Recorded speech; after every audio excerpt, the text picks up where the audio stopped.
बहुत समय पूर्व जब गुरुकुल शिक्षा की प्रणाली होती थी, तब हर बालक को अपने जीवन के 25 वर्ष गुरुकुल में बिताना पड़ता था।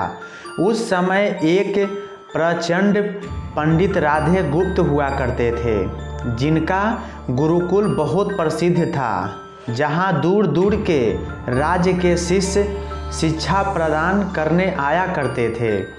बात उन दिनों की है जब राधे गुप्त की उम्र ढलने लगी थी और उनकी पत्नी का देहांत हो चुका था।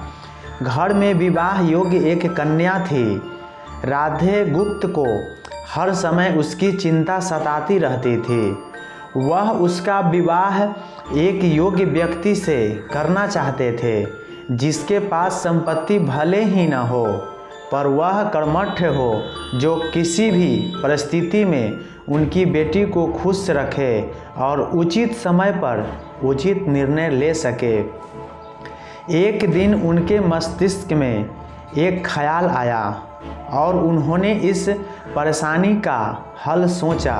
क्यों न वो अपने खुद के शिष्यों में से ही योग्य वर की तलाश करे। उनसे बेहतर उनकी बेटी के लिए और क्या हो सकता है। इस कार्य के लिए उन्होंने बुद्धिमान की परीक्षा लेने का निर्णय लिया और सभी शिष्यों को एकत्रित किया।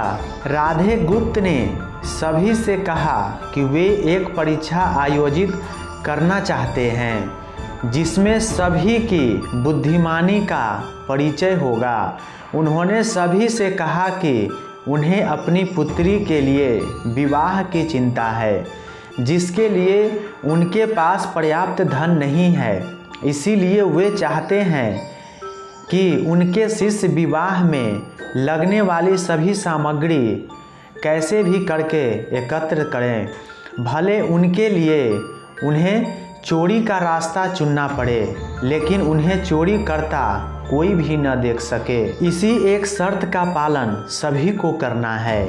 अगले दिन से सभी शिष्य कार्य में जुट गए। रोजाना कोई न कोई तरह तरह की वस्तुएं चुरा कर लाता और राधा गुप्त को दे देता।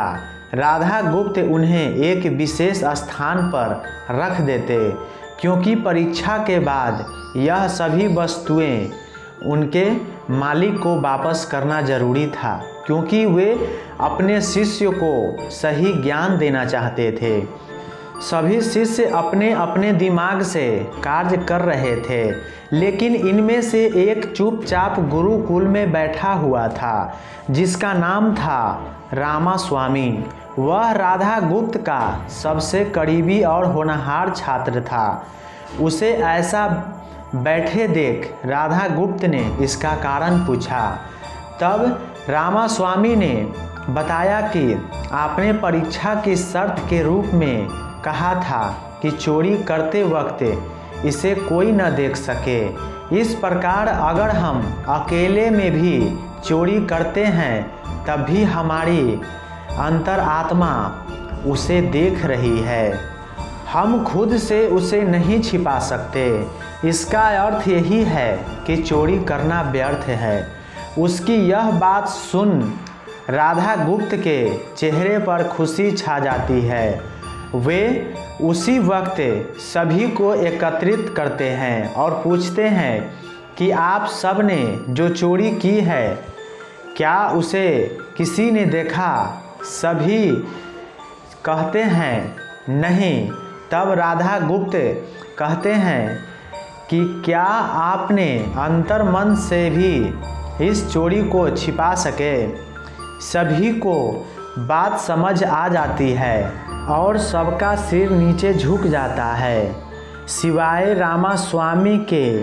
राधा गुप्त स्वामी को बुद्धिमानी की परीक्षा में अव्वल पाते हैं और सभी के सामने कहते हैं कि यह परीक्षा मेरी पुत्री के लिए उचित वर तलाश करने के लिए रखी गई थी। इस प्रकार मैं रामास्वामी का विवाह अपनी पुत्री के साथ तय करता हूँ।